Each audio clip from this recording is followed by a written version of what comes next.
جی السلام علیکم۔ ابھی ایک دو دن سے آپ نے چیف جسٹس آف پاکستان کا ایک فیصلہ دیکھا ہوگا قادیانیوں کے بارے میں جو انہوں نے کیا، اور کسی ایف آئی آر میں سے 2-3 دفعات انہوں نے کہا کہ جی ختم کر دیں۔ تو میں اس حوالے سے چند باتیں کرنا چاہتا ہوں کہ ان لوگوں کو، ہاں یہ کتنے بھی بڑے عہدے پہ بیٹھا ہے، یہ شخص چیف جسٹس ہے یا جو بھی ہے، ان کو پرابلم کیا ہے، ان کو عقیدہ ختم نبوت سے مسئلہ کیا ہے، ان کو توہین عدالت تو نظر آ جاتی ہے، انہیں توہین اسلام اور رسول اللہ صلی اللہ علیہ وسلم کی ذات نظر نہیں آتی۔ کائنات کی ہر چیز مسلمانوں کے لیے کوئی معنی نہیں رکھتی سوائے حضور پاک صلی اللہ علیہ وآلہ وسلم کی ذات سے۔ بات یہ ہے کہ آئین کا آرٹیکل پڑھیں، سیدھا سیدھا لکھا ہوا ہے کہ بھائی جان جو قادیانی ہیں وہ اپنے آپ کو مسلمان نہیں کہہ سکتے، اپنے دین کی تبلیغ نہیں کر سکتے۔ تو جو شخص وہ جو تفسیریں بنا کے بانٹ رہا تھا وہ کس کی تبلیغ کر رہا تھا؟ آپ مجھے بتائیں نا، وہ جس تفسیر کو وہاں پہ بانٹ رہا تھا وہ کیا تھی، اس میں کیا تھا، اس میں وہ، میں تو ایسے الفاظ زبان سے ادا بھی نہیں کر سکتا، وہ کس کی تبلیغ کر رہا تھا؟ وہ آئین کی خلاف ورزی نہیں تھی؟ آئین کی خلاف ورزی تھی نا، وہ اسلام کی خلاف ورزی تھی، آئین کی، شریعت کی، قانون کی، ہر چیز کی خلاف ورزی تھی۔ یہ اس چیف جسٹس کو نظر نہیں آیا۔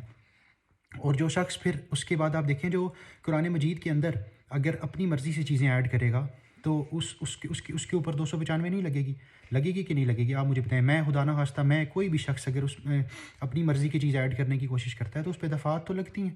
تو مسئلہ یہ ہے کہ یہ قاضی فائز عیسیٰ صاحب، آپ جو بھی ہیں، آپ چیف جسٹس ہیں، آپ فائز تو ہیں لیکن آپ کوئی جہالت کے کسی مرتبے پہ فائز ہیں۔ میں عطاء الرحمان ہوں، چکلالہ اسکیم 3 کے ساتھ آگے بنارس کالونی میں رہتا ہوں۔ میرے پہ توہین عدالت لگانی ہے تو لگائیں، مجھے کوئی فرق نہیں پڑتا، ٹھیک ہے؟ میرے ماں باپ قربان، میرے بچے قربان، میرا گھر قربان، سب کچھ رسول اکرم صلی اللہ علیہ وسلم کی ذات پہ قربان، ٹھیک ہے؟ ختم نبوت پہ ہر چیز میری قربان ہے۔ جس نے جو اکھاڑنا ہے نا میرا اکھاڑ لے۔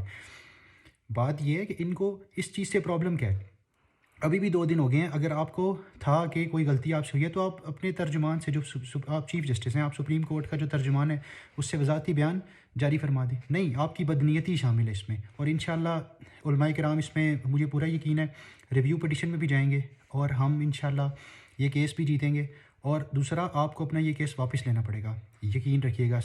پاکستان میں رہتے ہوئے، بلکہ دنیا کے کسی بھی کونے میں رہتے ہوئے، آپ قادیانیوں کے حق میں کوئی بات نہیں کر سکتے۔ اور اب یہاں پہ کچھ لوگ کہیں گے کہ جی قادیانیوں کو غیر مسلم اقلیتوں کے حقوق تو دیں، تو ہم ان کو غیر مسلم اقلیتوں کے حقوق دینے کے لیے راضی ہیں۔ وہ اپنے آپ کو پہلے غیر مسلم اقلیت سمجھے تو صحیح نا، پھر جس کو درد ہے ان کا، وہ ہم اس کو غیر مسلم اقلیت کے حقوق دے دیں۔ آپ کو خود بھی پتہ ہے کہ وہ غیر مسلم ہے، ٹھیک ہے؟ تو پھر وہ، اگر وہ اپنے آپ کو غیر مسلم سمجھتے ہیں تو کیوں قرآن مجید کی اب جھوٹی تفسیریں بناتے ہیں اور بانٹتے ہیں؟ کوئی اور غیر مسلم تو نہیں کرتا، یہ کیوں کرتے ہیں؟ اس کا مطلب یہ اپنے آپ کو مسلمان سمجھنے کی نعوذ باللہ کوشش کرتے ہیں۔ یہ مسلمان قطعاً نہیں ہے، یہ غیر مسلم ہے، یہ کائنات کے، یہ دنیا کے سب سے گندے ترین کافر ہیں۔ ان سے بڑا کافر کوئی بھی نہیں ہے، جتنے قادیانی ہیں۔ یہ نہ اپنے مذہب کی تبلیغ کر سکتے ہیں، نہ اپنے آپ کو پاکستانی کہہ سکتے ہیں، اور ایسا کوئی بھی فیصلہ ابھی کسی نے دیا ہے، اس کے بعد کسی نے دیا ہے، وہ ہمارے جوتے کی نوک پہ، ٹھیک ہے؟ اس تمام امت مسلمہ، مجھے پتہ ہے میرے سے بڑھ چڑھ کے سب کا ایمان ہے، میں کسی کے ایمان پہ شک نہیں کرتا، تمام امت مسلمہ کی جوتے کی نوک پہ آپ کا یہ فیصلہ ہے۔ اور ایک بات یاد رکھیے گا، آئین پاکستان نے ان کو نان مسلم ڈکلیئر کیا ہے، اور میں اس سے بڑھ کے بھی ایک بات کر دیتا ہوں، یہ سارے مسلمانوں کے دلوں کی آواز ہے کہ آئین میں ترمیم ہوتی ہے 2/3 میجورٹی سے۔ 2/3 میجورٹی دور کی بات ہے، 100% بھی کوئی آ جائے نا، 100% کسی کی اکثریت آ جائے پارلیمنٹ میں، سینٹ میں آ جائے، قومی اسمبلی میں آ جائے، وہ بھی اس قانون کی طرف دیکھ نہیں سکتا۔ میں آپ کو بتا رہا ہوں کہ یہ قانون اتنا مضبوط قانون ہے، اس کی طرف کوئی 100 کے 100 کسی کے سارے ایم این ایز ایک پارٹی کی ہوں نا، وہ بھی اس قانون کی طرف نہیں دیکھ سکتا۔ یہ میں پکے ایمان سے کہہ رہا ہوں، جب تک مسلمان اس پاکستان میں موجود ہیں۔ اور یہ فیصلہ بھی ان کو واپس لینا پڑے گا انشاءاللہ، اور اللہ کے فضل سے انشاءاللہ پاکستان میں دین کا بول بالا ہوگا، ایسے فیصلے ہوں گے جن میں دین کی سربلندی ہوگی۔ قادیانیوں کو، وہ اپنی آپ کو غیر مسلم اقلیت مانیں اور غیر مسلم اقلیتوں کے حقوق لے لیں، ہم انہیں دھوکہ، فراڈ اور دغا بازی نہیں کرنے دیں گے۔ جو اس ایف آئی آر میں دفعات لگتی ہیں وہ ساری واپس لگیں گے انشاءاللہ۔ اللہ پاک سے دعا ہے کہ اللہ پاک پاکستان کو اسلام کا گہوارہ بنائے اور آپ سب کو عافیت والا، برکت والا رزق حلال عطا فرمائے، آمین، شکریہ۔